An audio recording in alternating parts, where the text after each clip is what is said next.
Selamat datang kembali di channel Ray Konoha. Saya melihat ya, di Konoha itu tidak ada yang namanya kebebasan dalam beragama. Nggak ada. Ya, kebebasan beragama di Konoha itu hanya semu, hanya tagline, hanya di atas kertas. Di lapangan beda jauh ya. Di atas kertas dengan di lapangan itu seperti bumi dan langit, sangat jauh.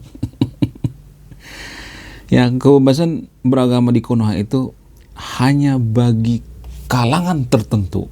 Ya, sekali lagi saya katakan, kebebasan beragama di Konoha itu hanya untuk kaum tertentu. Kalau kaum yang lainnya, nanti dulu. Siapa lo? Gue kan banyak pendukung nih. Siapa lo? Lu kan minoritas. Ya, biasanya seperti itu di Konoha. Hanya di Konoha ya, bukan di Indonesia. Nggak ada urusan dengan orang Indonesia ya. Orang Indonesia itu anti kritik, guys. Sedikit saja kita kritik agamanya, mereka akan kejang-kejang teriak kelonjotan berjamaah, gitu ya. Bahkan saya bikin video kayak gini aja masih banyak tuh yang tersinggung ya. Padahal nggak ada hubungannya dengan Indonesia, ini hanya di Konoha ya. Jadi saya melihat seperti itu. Jadi kebebasan beragama di Konoha itu hanya semu ya, hanya angan-angan belaka. Jadi ini kan semacam anomali ya. Negara Konoha itu kan negara demokrasi, harusnya bebas mau agama apapun ya, mau agama impor, mau agama lokal, mau agama apapun itu bebas sebebas-bebasnya, nggak ada pembatasan, nggak ada jatahnya cuman 6, cuman 7, cuman 8, nggak bisa seperti itu, bebas. Jadi batasannya apa? Ya, jadi ini kan semacam ada pembatasan ya. Lalu batasannya di negara demokrasi itu, pembatasan agama itu gimana? Pembatasannya cuma sebatas selagi agama lo tidak mengganggu ya. Kalau misalnya mengganggu ya, mengganggu orang lain ya nggak boleh. Selagi batasannya tidak mengganggu. Kalau mengganggu langsung di-cut aja ya. Kalau mengganggu ketenangan orang lain ya, itu yang namanya pembatasan dalam beragama. Tapi kalau misalnya agamanya, misalnya katakanlah agamanya bernama agama XYZ, tapi tidak pernah mengganggu orang lain ya, mereka melakukan kebaikan-kebaikan, melakukan kejujuran-kejujuran ya, mereka berorientasi pada SDM, meningkatkan SDM dan sebagainya, mereka tidak pernah mengganggu, tapi agamanya aneh misalnya, nama agamanya aneh, nama agamanya XYZ misalnya, nggak ada larangan di negara demokrasi seperti itu, nggak ada.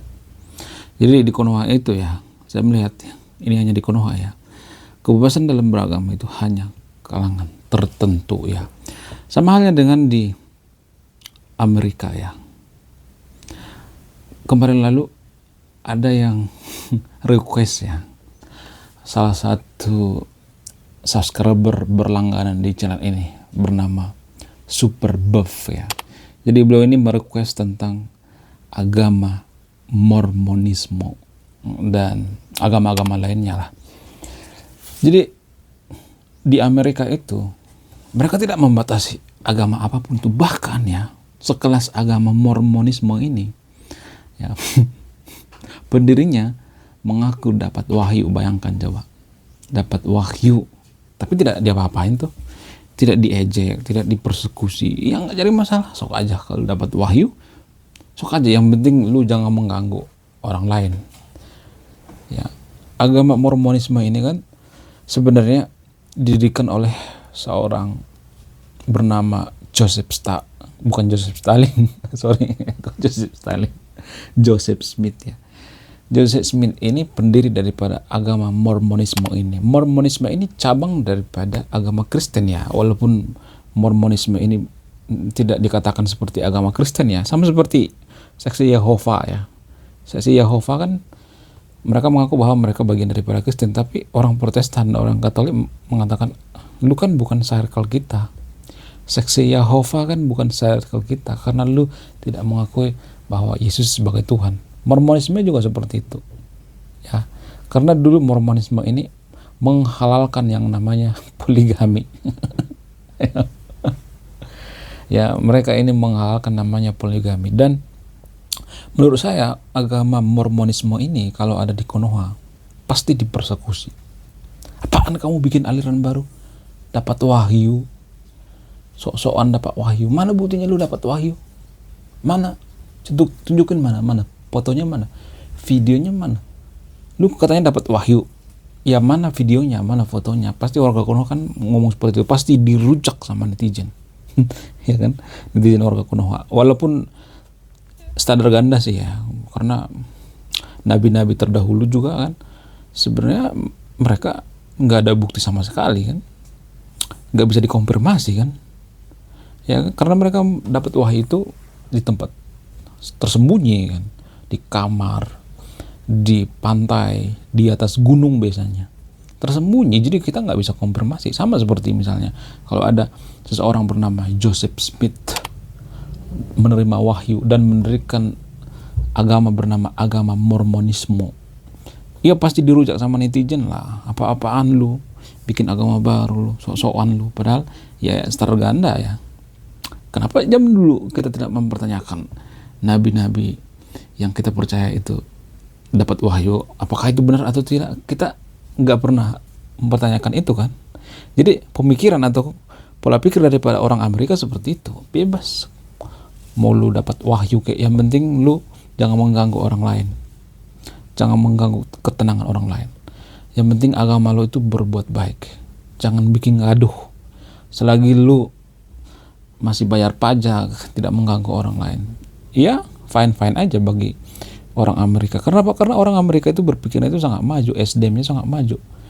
Mereka berpikir bahwa agama itu ciptaan manusia. Orang Amerika itu rata-rata berpikir seperti itu. Agama juga ciptaan manusia kok, ngapain dipermasalahkan?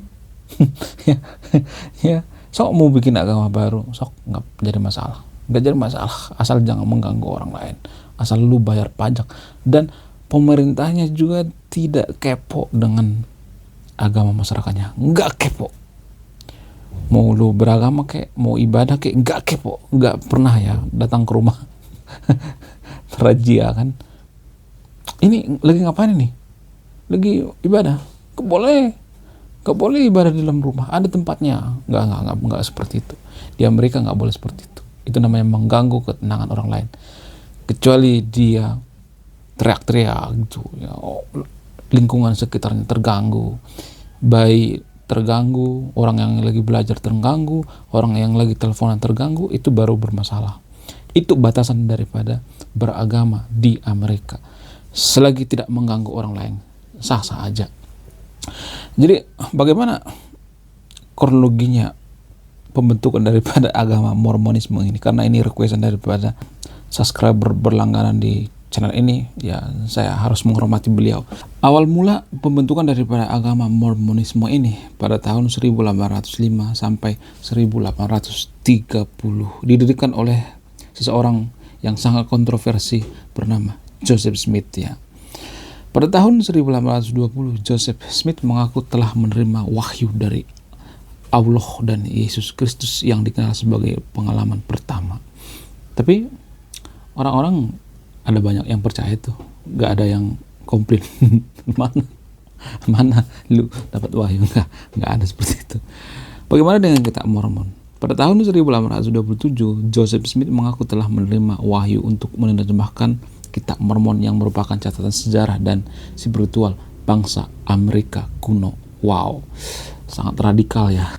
Kemudian pendirian gereja ya. Pendirian gereja pada tanggal 6 April 1830. Joseph Smith dan pengikutnya mendirikan gereja Yesus Kristus dari orang-orang suci zaman akhir, LDS Church ya. Jadi orang-orang yang masuk ke sini adalah orang-orang suci ya. Kalau belum suci, jangan coba-coba masuk ke gereja ini.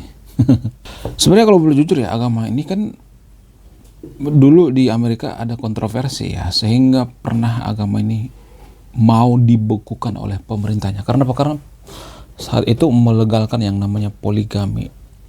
Apa motif mereka melegalkan poligami? Ya karena mereka melihat seperti nabi-nabi dalam agama Kristen itu ya, seperti raja dan nabi ya, Raja Salomo ya, Nabi Sulaiman ya kalau di Konoha ya. Itu kan banyak istri ya. Jadi mereka berpikir bahwa ternyata kita bisa poligami. Zaman dulu kan ada yang namanya poligami. Itu pola pikir daripada agama Mormonisme ini, tapi ditentang oleh masyarakat ya.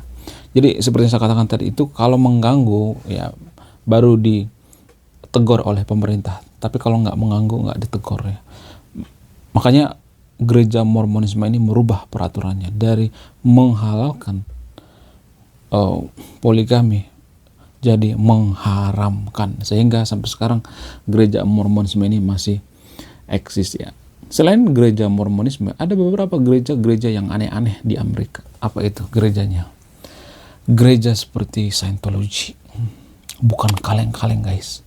Gereja Scientology ini pengikutnya bukan kaleng-kaleng, yaitu artis Hollywood seperti John Travolta, Leigh Remini, Tom Cruise, dan lain sebagainya ya.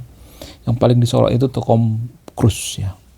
Jadi kalau kita buka di Google itu gereja Scientology, yang muncul itu di halaman depan itu Tom Cruise. Jadi Tom Cruise salah satu ikonik daripada gereja Scientology ini. Apa penyebab pembentukan daripada gereja Scientology ini? Gereja Scientology ini didirikan oleh Hubbard ya, seorang penulis yang sangat terkenal, penulis novel ya, yang mempunyai prestasi yang sangat luar biasa. Dia mendirikan gereja ini karena apa? Karena dia resah ya dengan gereja-gereja yang terlalu dogmatis. Gereja Scientology ini kan gereja yang sangat saintifis ya, berorientasi pada saintifis ya. Jadi kalau di sana masuk ke gereja Scientology, kita disuruh membaca. Di sana ada perpustakaan lengkap ya di gereja. Jarang-jarang loh di gereja itu ada perpustakaan. Jadi itu artinya gereja ini menyuruh umatnya untuk punya SDM yang sangat tinggi. Sepertinya cocok ya di Konoha ada gereja seperti ini kan, ya nggak sih? Jadi umatnya itu nggak dogmatis ya, saintifis ya, SDM-nya tinggi. Cocok gereja seperti ini di Konoha. Tapi kalau misalnya gereja seperti ini di Konoha didirikan, pasti banyak nanti yang ini ya komplain. Apa-apaan gereja Scientology dari Hong Kong, netizen warna Konoha kan pasti julid ya. Apa perbedaan daripada gereja Scientology ini dengan gereja lainnya?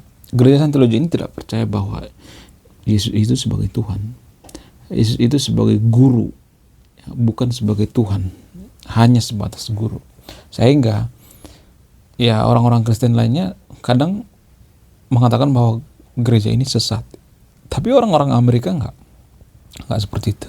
Santai aja, mau lu bangun gereja seperti apa, kayak mau gereja yang ada yang ada aliennya, kayak nggak jadi masalah. Karena gereja ini percaya bahwa yang menciptakan manusia itu adalah alien.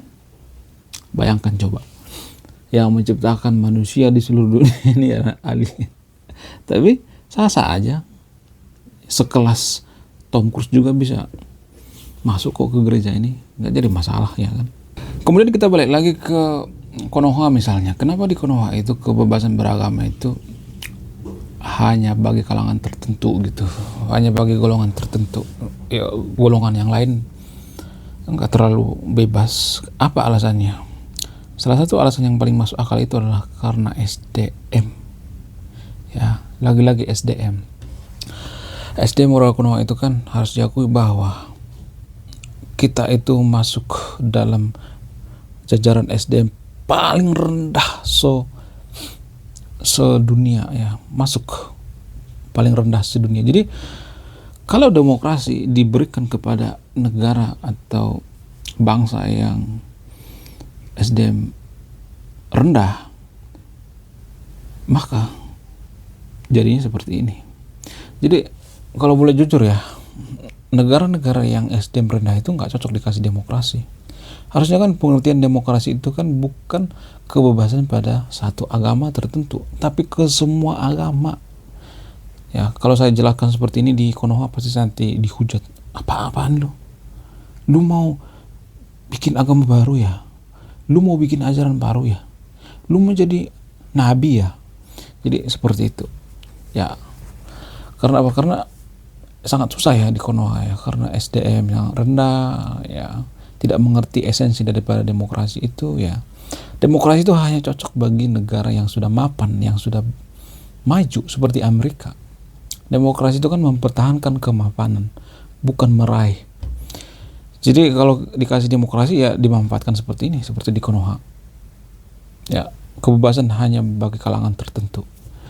Kalau boleh jujur ya, jujur dari hati saya yang paling dalam, Konoha itu belum cocok jadi negara demokrasi. Lah, kamu benci demokrasi ya? Enggak, saya enggak benci demokrasi. Demokrasi itu hanya cocok bagi negara yang sudah mapan. Contoh misalnya gini, kebebasan dalam beragama misalnya di Konoha. Ya, kalau kita hubungkan dengan demokrasi. Misalnya nih, minoritas di Konoha melakukan ibadah di dalam rumah misalnya, indoor ya, bayangkan, bukan outdoor ya. Mikrofonnya itu enggak di luar ya, di dalam. Mereka cuma berdoa, syukuran rumah baru misalnya, atau syukuran keluarga misalnya. Ya, suaranya juga enggak terlalu gede, paling cuma berdoa, terus bernyanyi sebentar, selesai. Tapi di Konoha itu hal-hal seperti ini nggak boleh, kecuali lu mayoritas. Kalau lu mayoritas, sok aja mau ngapain, kayak mau guling-guling, kayak mau sampai subuh, kayak ibadah sampai subuh, kayak nggak jadi masalah. Itu di Konoha ya, hanya di Konoha ya, bukan Indonesia. Nggak ada urusan dengan orang Indonesia. Orang Indonesia itu anti kritik. Bahkan saya ngomong seperti ini pasti banyak nanti yang tersinggung, merasa tersindir ya. Ya kan, padahal katanya orang Indonesia itu orang yang sangat ramah, tapi kalau sudah berurusan dengan agama mereka akan berubah total, seperti keluar tanduk di kepala ya, mukanya memerah ya, panas melihat orang lain lagi ibadah. Warga Konoha seperti itu. Katanya warga Konoha itu orang yang sangat-sangat pengertian, toleransi. Enggak, saya melihat ya dengan berhati, rata-rata warga Konoha itu tidak toleransi zaman sekarang. Kan ini semacam kontradiktif ya. Kita dikatakan bahwa masyarakat yang ramah, tapi kita kok jadi intoleran ya. Harusnya kan orang yang ramah itu yang toleransi kan. Kalau saya perhatikan keramah tamahan kita itu hanya sebatas basa-basi saya melihat. Jadi keramah tamahan warga Konoha itu hanya sebatas di depan saja ya, hanya sebatas di kulit-kulitnya saja. Saya berpikir bahwa keramah tamahan kita itu karena inferioritas ya. Kalau kita ketemu sama orang bule misalnya, kita nunduk, mister ketemu sama orang baru misalnya, monggo yo gitu ya, nunduk ya gini. Menurut saya ini inferioritas ya. Coba kalau mereka rame-rame disatukan menjadi satu organisasi, brutalnya nauzubillah melebihi Firaun, mereka akan sangat brutal. Jadi orang-orang seperti ini ya, orang-orang yang mental gerombolan itu nggak bisa dikasih demokrasi, nggak bisa ya. Kalau nggak seperti itu, demokrasi itu bagi kalangan tertentu, hanya untuk mayoritas, bukan minoritas. Minoritas kalau sekedar ibadah juga di dalam ruangan, guys. Apaan ibadah di rumah? Sebenarnya itu cuma alasan mereka, karena mereka benci aja sebenarnya. Ya, karena mereka jijik aja sebenarnya. Karena mereka intoleransi aja sebenarnya. Saya juga nggak tahu ya kenapa warga Konoha sekarang ini jadi banyak yang intoleransi, padahal leluhur kita itu sangat toleransi. Apakah karena ini faktor daripada agama? Jadi gini guys, saya tidak memberikan kesimpulan ya. Kan di agama itu ada istilah egosentris. Agama saya yang paling benar, agama saya yang paling suci. Itu kan prinsip daripada egosentris. Itu kalimat-kalimat daripada egosentris. Kalau ada yang mengatakan bahwa agama saya yang paling benar, agama saya yang paling suci, agama saya yang diciptakan oleh Tuhan, hanya agamaku yang benar, agama lain sesat dan lain sebagainya. Apakah ini pemicu daripada intoleransi itu sendiri? Kalau misalnya ada yang mengatakan, ya di Amerika kan tetap seperti itu, agama Kristen kan ideologinya kan seperti itu juga sebenarnya, agak mirip seperti agama Maris di Konoha, karena mereka masih satu perguruan. Atas nama apa? Atas nama agama Abrahamik, masih satu perguruan coy. Ya, agama Kristen dengan agama Matius di Konoha, dengan agama Yahudi, masih satu perguruan mereka sebenarnya, orang itu. Cuman saya nggak tahu kenapa mereka ini gontok-gontokan di Konoha, tapi masih satu perguruan. Ya, gurunya masih satu ya. Jadi kenapa di Amerika hal seperti ini terjadi? Padahal kan ideologi kan sama. Nah, ini berhubungan dengan SDM. Jadi hanya SDM yang tinggi yang bisa menganut agama yang punya egosentris. Ya, hanya SDM yang tinggi. Karena di Amerika itu SDM yang tinggi, mereka nggak jadi masalah kalau misalnya melakukan ibadah di dalam rumah, asal jangan mengganggu, asal jangan sampai subuh, asal jangan sampai semalam suntuk, nggak jadi masalah, sah-sah aja. Ya, jadi ini bagian daripada egosentris, tapi hanya bisa diterima bagi kalangan atau masyarakat atau bangsa yang SDM tinggi. Jadi lagi-lagi SDM kita itu belum cukup dalam berdemokrasi. Lalu kalau kita nggak cocok jadi negara demokrasi, negara seperti apa? Tapi jangan ditelan bulat-bulat apa yang saya katakan. Saya lebih suka seperti China, semi demokrasi. Tapi di Konoha kan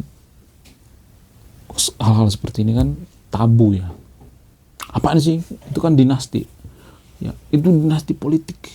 Masa kita niru dinasti? Masa balik lagi ke zaman batu? Iya. Ya kondisinya seperti itu gimana? Masa kita SDM-nya terjerembab? Gimana? Menurut saya dibenahin dulu deh SDM-nya, baru kita dikasih demokrasi. Karena apa? Karena demokrasi itu tidak meraih kemapanan, tapi mempertahankan. Ya kalau kita demokrasi tetap segitu-segitu aja, kan mempertahankan ya. Muter-muter di situ aja, muter-muter di situ aja. Ya, begitulah kebebasan beragama di Konoha. Menurut kalian di mana?